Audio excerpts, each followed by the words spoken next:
Welcome to రాజనీతి. తిరుమలలో శ్రీ వెంకటేశ్వర స్వామి ఆలయంలో టీటీడీ బోర్డు సభ్యుడు ఆయన దర్శనం చేసుకొని వెనక్కి వచ్చేటప్పుడు మహాద్వారం గుండా తనను బయటికి వెళ్ళనీయలేదని టీటీడీ ఉద్యోగి మీద నోరు పారేసుకున్నాడు, దుర్భాషలాడాడు. దీని మీద టీటీడీ విచారణ జరుపుతూ ఉంది. నరేష్ కుమార్ అనే టీటీడీ బోర్డు సభ్యుడు ఆయన దర్శనానికి వెళ్ళాడు. వెనక్కి వచ్చేటప్పుడు ఆ మహాద్వారం నుంచి బయటకు రావడానికి ప్రయత్నం చేశాడు. అక్కడున్న ఉద్యోగి బాలాజీ అనే ఉద్యోగి బయోమెట్రిక్ వైపు నుంచి మీరు బయటికి వెళ్ళాలి, ఈ మధ్యకాలంలో రూల్స్ మారినాయి అని చెప్పారు. చెప్తే దానికి ఈయన రెచ్చిపోయాడు. ఎవడరా నువ్వు నన్ను ఆపుతావు, థర్డ్ గ్రేడ్ ఫెలో అని దుర్భాషలాడాడు. ఇష్టం వచ్చినట్టు తిట్టాడు అతన్ని అందరి ముందు. దానికి సంబంధించిన వీడియో ఫుటేజ్ కూడా ఉంది.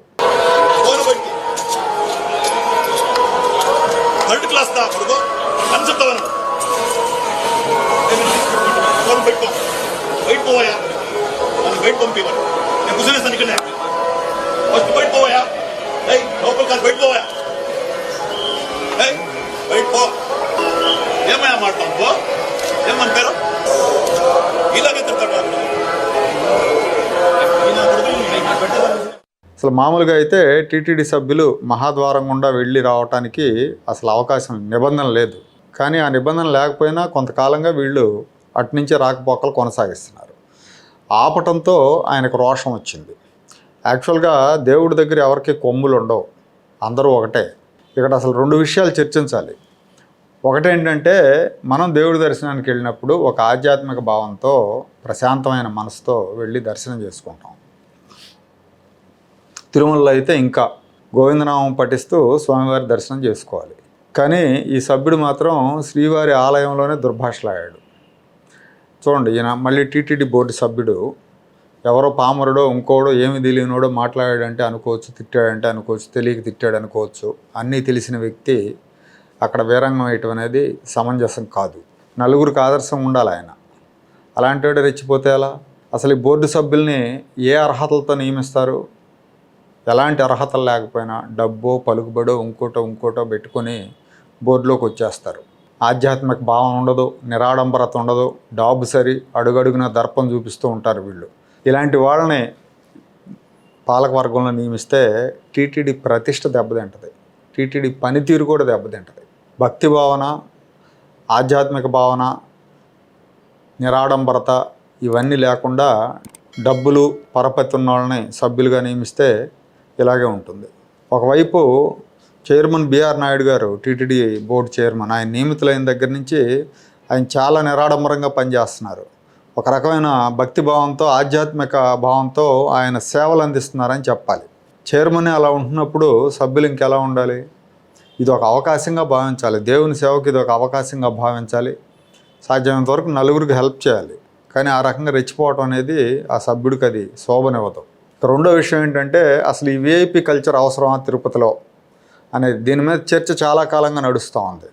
దేవుడి ముందు అందరూ సమానమే కదా, ప్రత్యేకంగా కొంతమంది ఎందుకు అట్లా ప్రయారిటీ ఇస్తున్నారు కొంతమందికి, ముఖ్యంగా తిరుపతి గురించి. ఎందుకంటే లక్షలాది మంది భక్తులు వస్తారు, రోజుకి 60-70 వేల మంది దర్శనం చేసుకుంటూ ఉంటారు. ఈ ప్రత్యేక ప్రవేశ దర్శనాల మూలంగా ఏమవుతుందంటే సామాన్యులు క్యూలలో గంటల తరబడి వెయిట్ చేయాల్సి వస్తుంది. అది వాళ్ళకి ఇబ్బందికరంగా కూడా ఉంటుంది. నాకు తెలిసి ఇతర మతాల్లో కానీ లేకపోతే మిగతా గుళ్ళల్లో కానీ ఇంత విఐపి కల్చర్ అయితే ఉండదు. ఇక్కడ పెద్దవాళ్ళందరికీ పెద్ద పెద్ద పీటలు వేస్తారు, ప్రత్యేక గౌరవాలు, ప్రత్యేక మర్యాదలు, ఆలయ మర్యాదలు ఇవన్నీ ఉంటాయి.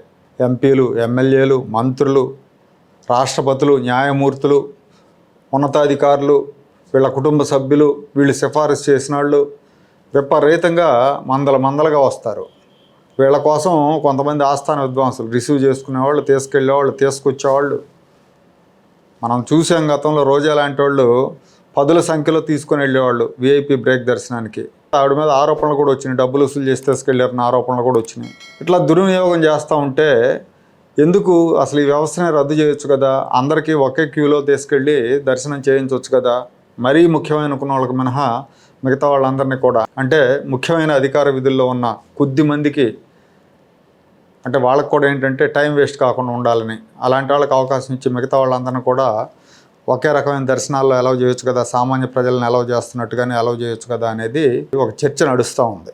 అంతగా లేదు మాకు ప్రత్యేక ప్రవేశ దర్శనం కావాలంటే దానికి 1 లక్ష 2 లక్షల ఫీజు పెడితే ఆ తాహతున్నోడు ఎవడో కట్టుకుంటాడు. మొత్తానికి కొంతవరకు తగ్గుతుంది, రద్దీ తగ్గుతుంది, ఒత్తిడి తగ్గుతుంది, టీటీడీకి ఆదాయం కూడా పెరుగుతుంది. కానీ దీని మీద ప్రభుత్వాలు కానీ ఈవెన్ కోర్టులు కూడా ఎవరు కూడా ఇష్టపడరు. ఎందుకంటే అందరూ ఎంజాయ్ చేస్తూ ఉన్నారు కాబట్టి, ఇది ఇలా నడవాలని కోరుకుంటారు కాబట్టి దీన్ని సరిదిద్దడానికి ఎవరు ముందుకు రారు.